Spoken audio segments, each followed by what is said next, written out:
Ação e Reação, ditado pelo espírito André Luiz. Autor: Francisco Cândido Xavier. Capítulo 9. A história de Silas. Na noite imediata, acompanhando o assistente, eu e Hilário achamo-nos de novo na residência de Luiz. Os irmãos de Antônio Olímpio receberam-nos de bom grado. Em larga copa da fazenda reunia-se a família a 2 agregados, em repasto ligeiro. Marcava o relógio 21 horas. A fisionomia do dono da casa era quase a mesma da véspera, não obstante a diferença que a máscara física lhe impunha. Enquanto Adélia acariciava as crianças, entontecidas de sono, o marido comentava o noticiário radiofônico, destacando tópicos alarmantes que assinalara nos setores da economia. E, falando para os amigos assombrados, salientou as dificuldades públicas, relacionou misérias imaginárias, criticou os políticos e os administradores e referiu-se às pragas do café e da mandioca, detendo-se, particularmente, sobre as epizootias. Por fim, não satisfeito em enunciar as calamidades da terra, falou, inconsequente, quanto à suposta ira do céu, afirmando crer que o fim do mundo estava próximo e clamando contra o egoísmo dos ricos, que agravava o infortúnio dos pobres. Silenciosos todos, ouvíamos-lhe a palavra, quando Leonel, mais confiado, dirigiu-se ao assistente, observando. Estão vendo este homem, e apontou Luiz, cujo verbo dominava a pequenina assembleia familiar. É o derrotismo em pessoa. Enxerga tudo em termos de cinza e lama, ajuiza com firmeza sobre os desastres sociais e conhece as zonas mais tristes da indigência coletiva. Entretanto, não sabe desfazer-se de um só centavo dos milhões que retém, a favor dos que sofrem nudez e fome. E depois de um sorriso irônico, acreditam, acaso, possa ele continuar merecendo a felicidade da permanência num corpo carnal? Silas contemplou as personagens da cena doméstica, mostrando imensa piedade no semblante amigo e considerou. Leonel, todas as suas observações apresentam lógica e verdade, à primeira vista. Superficialmente, Luiz é um exemplar consumado de pessimismo e de usura. Todavia, no fundo, ele é um doente necessitado de compaixão. Há moléstias da alma que arruinam a mente por tempo indeterminado. Quem seria ele amparado por influências outras? Espiritualmente abafado entre as visões da fortuna terrestre, com que lhe assediamos o pensamento, o infeliz perdeu o contato com os livros nobres e com as nobres companhias. Tem a socorrê-lo apenas a religião domingueira dos crentes que se julgam exonerados de qualquer obrigação para com a fé, contanto que participem do ofício de adoração a Deus, no fim de cada semana. Quem poderia prever-lhe as mudanças benéficas, desde que pudesse receber outro tipo de assistência? Clarindo e Leonel registraram-lhe as ponderações como se vissem apunhalados no âmago, tal a expressão de revolta que lhes assomou ao olhar coruscante. No entanto, ele e o pai são nossos devedores. Roubaram-nos, assassinaram-nos, exclamou Leonel com a inflexão da criança voluntariosa e inteligente que se vê contrariada em seus caprichos. E que desejam vocês que eles façam? Acrescentou o assistente sem se perturbar. Hão de pagar, pagar, bramiu Clarindo, cerrando os punhos. Silas sorriu e obtemperou. Sim, pagar é o verbo próprio. Contudo, como pode o devedor resgatar-se quando o credor lhe subtrai todas as possibilidades de solver os débitos? Que a nós mesmos cabe sanar os males de que somos autores, não padece qualquer dúvida. Entretanto, se nos compete retificar hoje uma estrada que ontem desorganizamos, como proceder se nos decepam agora as mãos? O próprio Cristo aconselhou: ajudai aos vossos inimigos. Nota de rodapé. André Luiz põe nos lábios de sua personagem uma síntese dos versículos 27 e 28 do capítulo 6 de Lucas, para ser mais facilmente compreendido por aqueles espíritos cheios de ódio aos quais repugnaria o verbo amar. Eles se rebelariam diante do texto completo. Seria inabilidade falar em amar naquele momento, mas ajudar a pagar foi bem aceito, porque eles queriam receber. Nota da editora. Fim de nota de rodapé. Muitas vezes penso que semelhante afirmativa, corretamente interpretada, quer assim dizer: ajudai aos vossos inimigos para que possam pagar as dívidas em que se emaranharam, restaurando o equilíbrio da vida, no qual tanto eles quanto vós sereis beneficiados pela paz. Via-se que o assistente, com a simpatia conquistada na véspera e com a argumentação despretensiosa e límpida, lograra inequívoca superioridade moral sobre o ânimo dos obsessores, de sentimento enrijecido. Ainda assim, Leonel perguntou, a medo: que considerações são essas? Será você algum padre disfarçado? Intentará, porventura, a nossa modificação? Engana-se, meu amigo, informou o assistente. Se algo procuro em nossa comunhão fraterna, é a minha própria renovação. E talvez porque longa pausa se fez sentir em nosso grupo, Silas continuou: pela sedução do dinheiro, também caí na última passagem pela terra. A paixão da posse governava-me todos os ideais.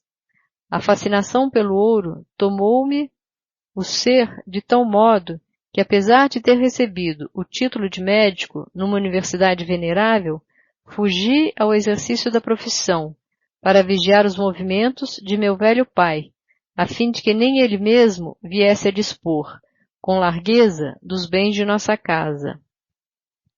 O apego às nossas propriedades e aos nossos haveres transformou-me num réprobo do paraíso familiar, convertendo-me ainda num verdugo intratável, naturalmente odiado por todos os que viviam em subalternidade no vasto círculo de minha temporária dominação. Para amontoar moedas e multiplicar lucros fáceis, comecei pela crueldade e acabei nas malhas do crime. Abominei a amizade, desprezei os fracos e os pobres, e no temor de perder a fortuna cuja posse total ambicionava, não hesitei a adotar a delinquência como sócia infernal de meu terrível caminho. Ante as palavras do assistente, enorme surpresa me tomara de improviso. Estaria Silas reportando-se à verdade crua, ou se utilizava naquela hora de recursos extremos, incriminando indevidamente a si próprio para regenerar os carrascos que nos ouviam? De qualquer modo, eu e Hilário havíamos prometido não lhe comprometer a tarefa, e por isso, tacitamente, nos limitávamos a escutá-lo com atenção.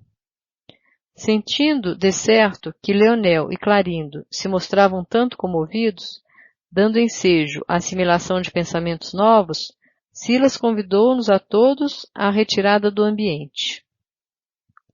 Pretendia dizer-nos algo de sua experiência, falou ele, mas preferia conversar conosco ante o altar abençoado da noite, a fim de que a sua memória pudesse evocar tranquilamente os fatos que buscaria relatar. Lá fora, as constelações resplendiam como lares pendentes da criação, e o vento perfumado corria, célere, como quem se propunha transportar-nos a oração ou a palavra para a glória do céu. Incapaz de penetrar o verdadeiro sentido da inesperada atitude que o assistente vinha de assumir, notei-o efetivamente emocionado, qual se fixasse os olhos da alma em painéis distantes. Clarindo e Leonel, naturalmente, dominados pela simpatia, a se lhe irradiar do semblante, observavam-no, submissos. E Silas começou em voz pausada. Tanto quanto posso abranger com a minha memória presente, lembro-me de que, em minha última viagem pelos domínios da carne, desde a meninice, me entreguei à paixão pelo dinheiro, o que hoje me confere a certeza de que, por muitas e muitas vezes, fui usurário terrível entre os homens da terra. Hoje sei, por informações de instrutores abnegados, que, como de outras ocasiões, renasci na derradeira existência, num lar bafejado por grande fortuna, a fim de sofrer a tentação do ouro farto e vencê-la, a golpes de vontade firme, na lavoura incessante do amor fraterno, caindo, porém, lamentavelmente, por minha infelicidade. Eu era o filho único de um homem probo que herdara dos avoengos consideráveis bens. Meu pai era um advogado correto, que por excesso de conforto não se dedicava aos mistérios da profissão, mas profundamente estudioso, vivia rodeado de livros raros, entre obrigações sociais que de alguma sorte lhe subtraíam a personalidade às cogitações da fé. Minha mãe, porém, era católica romana, de pensamento fervoroso e digno, e embora sem descer conosco a qualquer disputa na esfera devocional, tentava incutir-nos o dever da beneficência. Recordo-me, com tardio arrependimento, dos reiterados convites que nos dirigia, bondosa, para que lhe palmilhássemos as tarefas de caridade cristã. Convites esses que meu pai e eu recusávamos, sem discrepância, encastelados em nossa reverência enfatuada e risonha. Minha genitora cedo percebeu que meu pobre espírito trazia consigo o azinhavre da usura, e reconhecendo que lhe seria extremamente difícil colaborar na renovação íntima de meu pai, homem já feito, e desde a infância habituado à dominação financeira, concentrava em mim seus propósitos de elevação. Para isso, buscou estimular-me ao gosto pelos estudos de medicina, alegando que, ao lado do sofrimento humano, poderia eu encontrar as melhores oportunidades de auxílio ao próximo, tornando-me agradável a Deus, ainda mesmo que não me fosse possível entulzerar os recursos da fé. Intimamente, eu escarnecia das sagradas esperanças de quem me era a criatura mais cara ao espírito. Contudo, sem poder resistir-lhe ao cerco afetivo, consagrei-me à carreira médica, muito mais interessado em explorar os enfermos ricos, cujos agravos do corpo, indiscutivelmente, me facultariam amplas vantagens materiais. Entretanto, em vésperas da vitória estudantil esperada, minha mãe, relativamente moça, despediu-se da experiência física, vitimada por um acidente de angina. Nossa dor foi enorme. Recebi meu diploma de medicina, qual se me fora ele detestada recordação, e não obstante os estímulos da bondade paterna, não cheguei a ingressar na prática da profissão conquistada. Recolhi-me à intimidade doméstica, de que me ausentava tão somente para as estações de entretenimento e repouso, então, mais que nunca, chafurdado na sovinice, porquanto acompanhei o inventário de minha mãe com vigilância tão rigorosa que as minhas estranhas atitudes chegaram a surpreender meu próprio pai, egoísta e displicente, mas nunca avarento quanto eu. Compreendi que a fortuna herdada me situava, para meu infortúnio moral, a cavaleiro de qualquer necessidade da vida física, por largos anos, desde que não me confiasse a dissipação.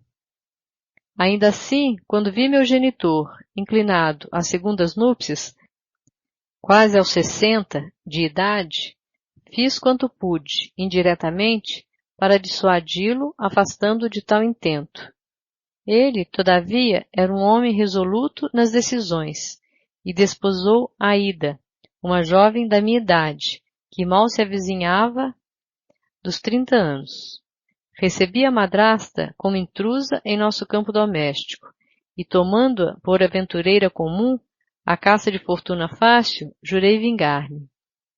Apesar das carinhosas requisições do casal, e não obstante o tratamento gentil que a pobre moça me dispensava, exibia sempre um pretexto para fugir-lhe à convivência. O novo matrimônio, no entanto, passou a exigir do esposo mais dilatados sacrifícios no mundo social de que Aida não pretendia afastar-se, e foi assim que, ao término de alguns meses, meu genitor era obrigado a procurar o socorro médico, recolhendo-se então a necessário repouso. Acompanhava-lhe a decadência orgânica, tomado de vivas apreensões. Não era a saúde paterna que me feria a imaginação, mas sim a extensa reserva financeira de nossa casa. Na hipótese do súbito falecimento do homem que me trouxera à existência, de modo algum me resignaria a partilhar a herança com a mulher, que, aos meus olhos, indebitamente, ocupava o espaço de minha mãe. O assistente fez longa pausa, enquanto lhe fixávamos o semblante melancólico. De mim mesmo, atônito, diante do que me era dado ouvir, indagava no íntimo se tudo aquilo de fato se passara. Fora Silas realmente o homem a que se reportava, ou compunha ele aquela história para alterar o ânimo dos perseguidores? Contudo, não me foi possível desfechar qualquer interrogação, porquanto o nosso amigo, como que desejoso de castigar-se com a dolorosa confissão, prosseguiu pormenorizando. Passei a arquitetar planos delituosos, quanto à melhor maneira de alijar Aida de qualquer possibilidade de ingresso futuro ao nosso patrimônio, sem melindrar meu pai doente. E nos projetos criminosos que me visitavam a cabeça, a própria morte da madrasta comparecia como solução. Entretanto, como suprimi-la sem causar maior sofrimento ao enfermo que eu desejava conservar? Não seria aconselhável desmoralizá-la, antes de tudo aos olhos dele, para que não padecesse qualquer saudade da mulher, condenada por mim à desvalia? Tramava no silêncio e na sombra, quando a ocasião esperada veio ao meu encontro. Convidado a comparecer com a esposa numa festividade pública, meu pai chamou-me e insistiu para que eu acompanhasse Aida, representando-lhe a autoridade. Pela primeira vez, acedi com prazer. Pretendia conhecer-lhe agora, de mais perto, as afeições. Funestos propósitos nasciam-me no crânio. Desse modo, durante alegre ágape, tomei contato com Armando, primo de minha madrasta, e que a cortejara em solteira. Armando era um rapaz pouco mais velho que eu, perdulário e fanfarrão, que dividia o tempo entre mulheres e taças espumantes, a quem, contrariamente aos meus hábitos, ofereci premeditada comunhão afetiva. Tanto quanto possível, dominando moralmente o ânimo de meu pai, desde então o associei ao nosso campo doméstico, favorecendo-lhe o mais amplo retorno à intimidade com a criatura de quem se havia namorado anos antes. A praia, o teatro, o cinema, bem como passeios de variados matizes, eram agora os pontos costumeiros de nossa presença, nos quais, intencionalmente, eu atirava os dois primos nos braços um do outro.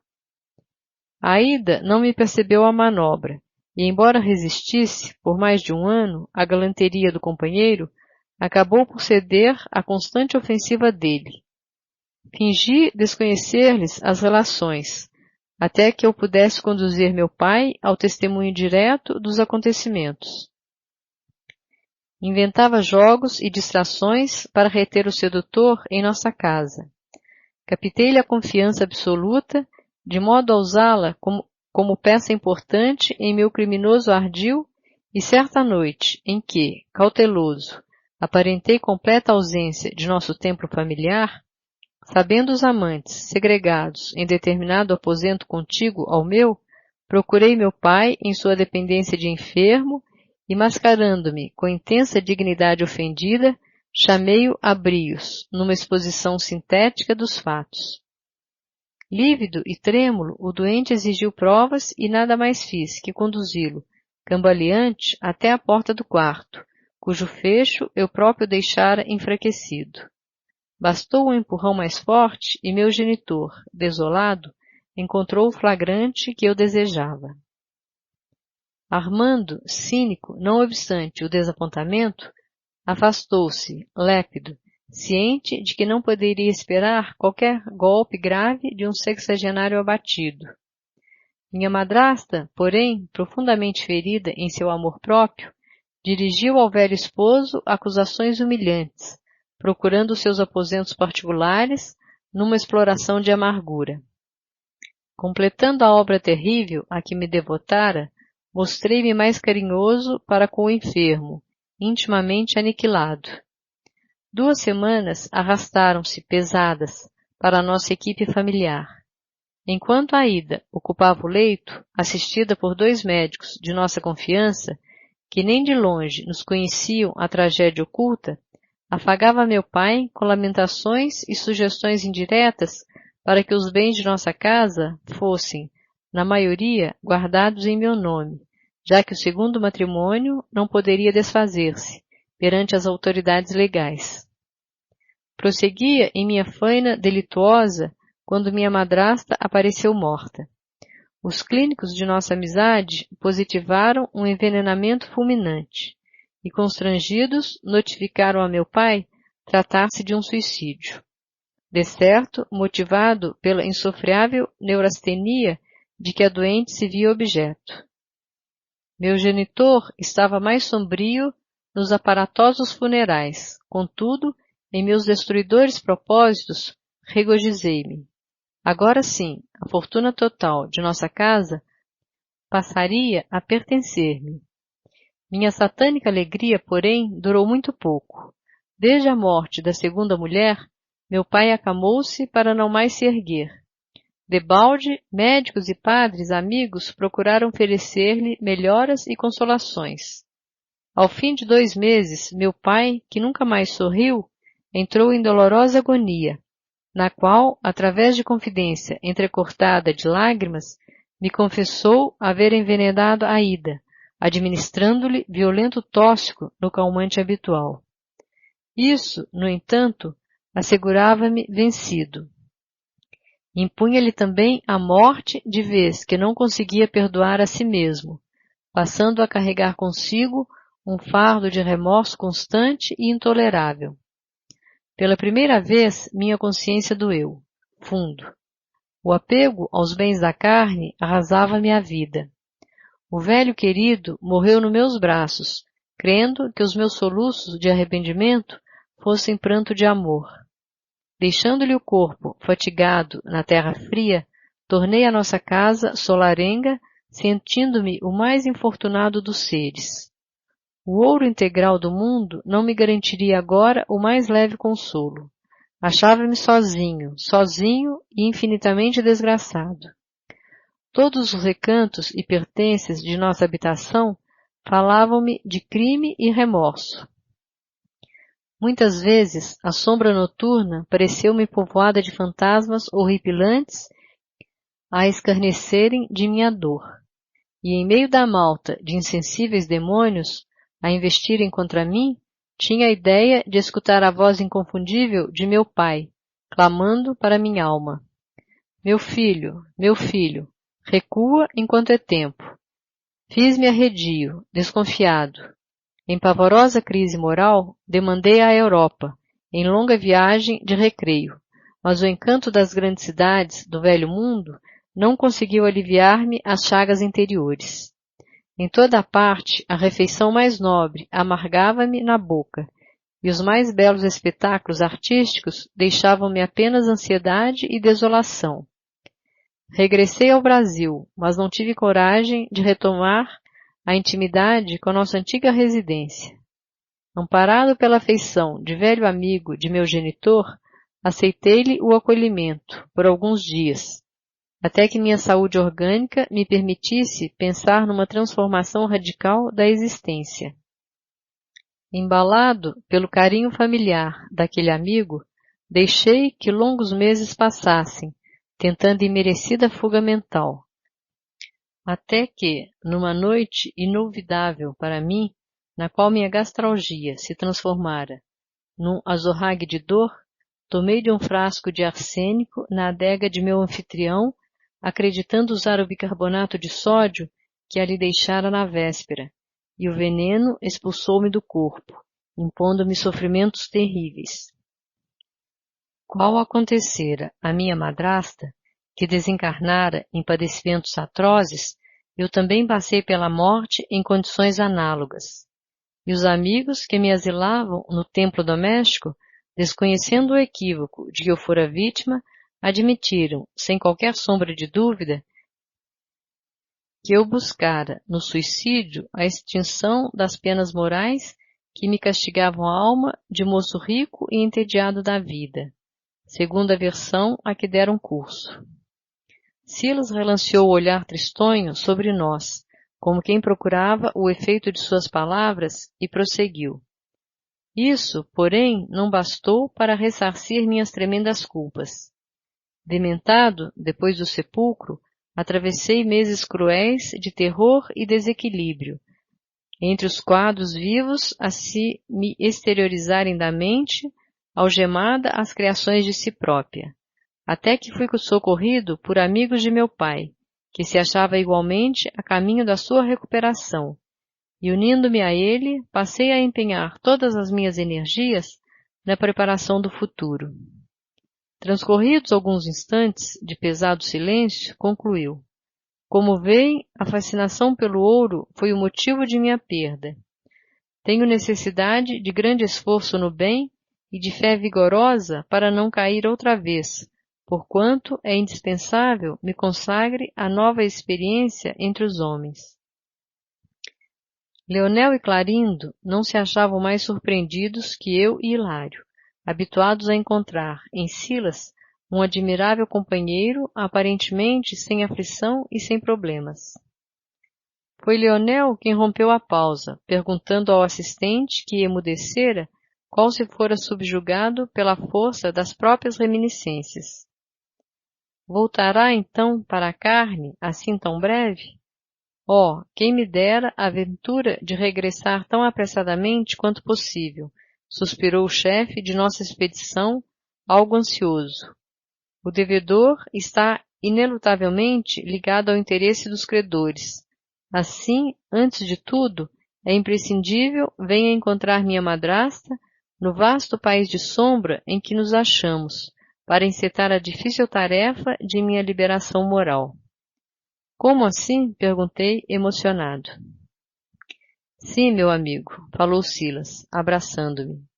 Meu caso não aproveita simplesmente a Clarindo e Leonel, que procuram a justiça pelas próprias mãos, o que muitas vezes apenas significa violência e crueldade, mas também a Hilário e a você, que estudam presentemente a lei do karma, ou seja, da ação e reação. Aqui somos impelidos a recordar novamente a lição do Senhor.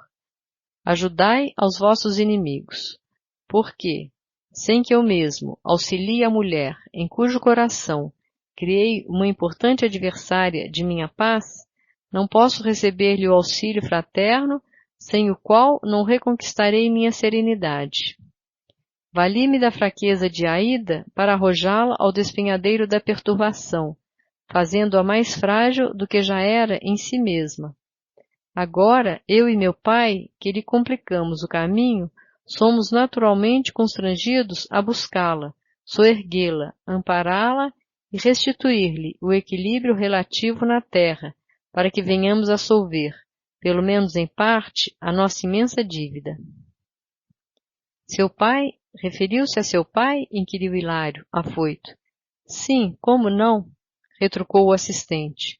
Meu pai e eu, assistidos por minha mãe, hoje nossa benfeitora nas esferas mais altas, estamos associados no mesmo empreendimento, nossa própria regeneração moral em busca do levantamento de Aida, sem o que não conseguiremos desintegrar o visco envenenado do remorso que nos aprisiona o campo mental nas faixas inferiores da vida terrestre. É assim que nos cabe reencontrá-la a benefício de nós mesmos, tão logo a divina misericórdia nos permita semelhante felicidade. Meu genitor, envolvido no amor e na renúncia de minha mãe, que com ele retornará às lides da carne, vestir-se-á de nova expressão corpórea no plano das formas físicas e ambos, na mocidade terrena, retomando os laços humanos do casamento, recolher-nos-ão por filhos abençoados. Aida e eu seremos irmãos nas teias consanguíneas. Consoante nossas aspirações que o céu protegerá, a face da magnanimidade divina, serei novamente médico no futuro, ao preço de imenso esforço, para consagrar-me à beneficência, nela recuperando minhas valiosas oportunidades perdidas.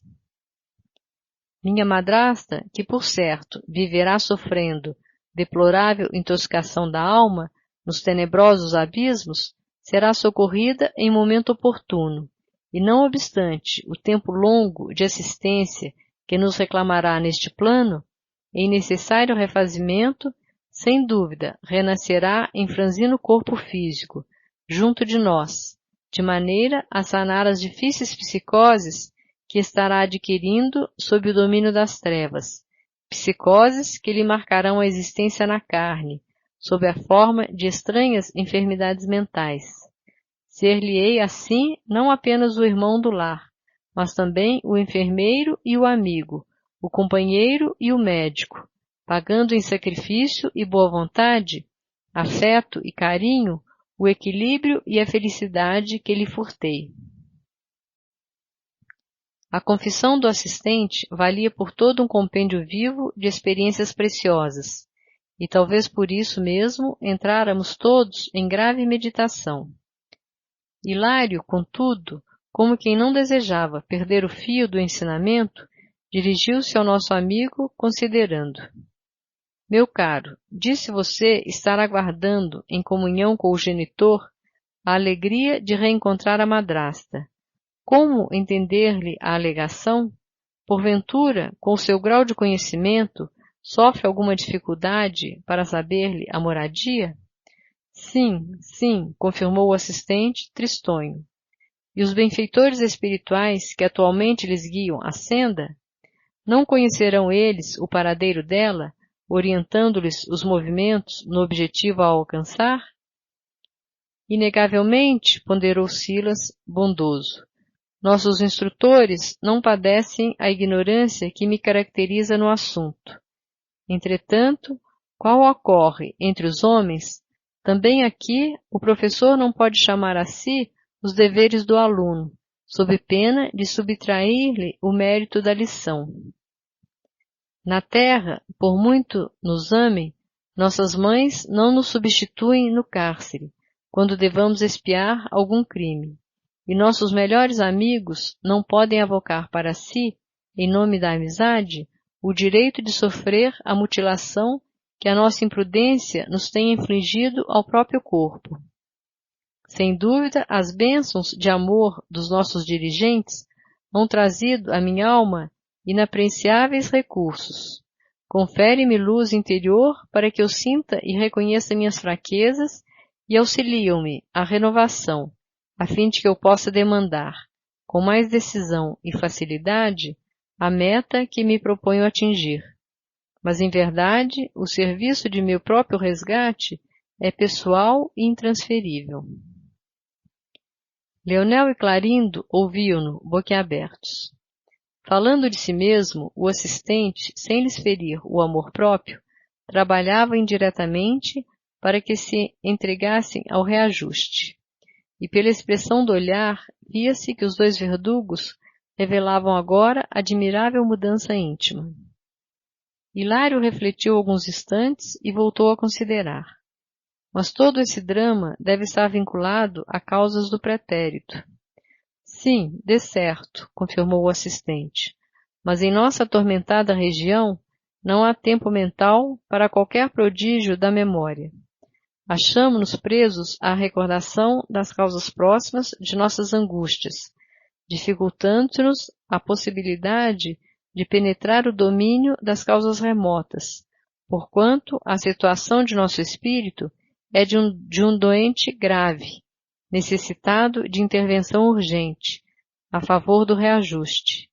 O inferno, a exprimir-se nas zonas inferiores da terra, está repleto de almas que, dilaceradas e sofredoras, se levantam, clamando pelo socorro da providência divina, contra os males que geraram para si mesmas, e a providência divina lhes permite a ventura de trabalhar, com os dardos da culpa e do arrependimento, a lhes castigarem o coração, em benefício das suas vítimas e dos irmãos, cujas faltas se afinem com os delitos que cometeram, para que se reharmonizem tão apressadamente quanto possível com o infinito amor e com a perfeita justiça da lei. Paguemos nossas dívidas que respondem por sombras espessas em nossas almas, e o espelho de nossa mente, onde estivermos, refletirá a luz do céu, a pátria da divina lembrança. Compreendemos que Silas auxiliava Clarindo e Leonel, identificando-os como irmãos de luta e aprendizado, no que, indiscutivelmente, ampliaria os próprios méritos. Muitas inquirições explodiam, em pensamento, no meu acanhado mundo íntimo. Quem lhe seria o pai amigo? Onde viveria sua abnegada genitora? Esperava despender ainda longo tempo na procura da madrasta infeliz? Entretanto, a grandeza espiritual do assistente não nos favoreceria qualquer pergunta indiscreta. Apenas tive coragem para considerar respeitoso. Oh, meu Deus, quanto tempo gastamos para refazer, às vezes, a inconsequência de um simples minuto? Você tem razão, André, comentou Silas, generoso. A lei é de ação e reação. A ação do mal pode ser rápida, mas ninguém sabe quanto tempo exigirá o serviço da reação, indispensável ao restabelecimento da harmonia soberana da vida, quebrada por nossas atitudes contrárias ao bem. E, sorrindo, por isso mesmo, recomendava Jesus às criaturas encarnadas: reconcilia-te depressa com o teu adversário, enquanto te encontras a caminho com ele. É que espírito algum penetrará o céu sem a paz de consciência. E, se é mais fácil apagar as nossas querelas e retificar nossos desacertos, enquanto estagiamos no mesmo caminho palmilhado por nossas vítimas, na terra, é muito difícil providenciar a solução de nossos criminosos enigmas quando já nos achamos mergulhados nos nevoeiros infernais. A ponderação era cabível e justa. Não nos foi possível, porém, prosseguir a conversa. Leonel, cuja impassibilidade reconhecíamos com grande surpresa para nós, tinha os olhos umedecidos. Silas ergueu os olhos para o alto, agradecendo a bênção da transformação que se esboçava e recolheu em seus braços. O desditoso irmão de Clarindo queria falar. Percebemos que tencionava referir-se à morte de Alzira, no lago, mas o assistente prometeu-lhe que voltaríamos na noite seguinte. Logo após, voltávamos, mas nem Hilário, nem eu nos animamos a conversar com o denodado companheiro, que entrara, melancólico, em expressivo silêncio.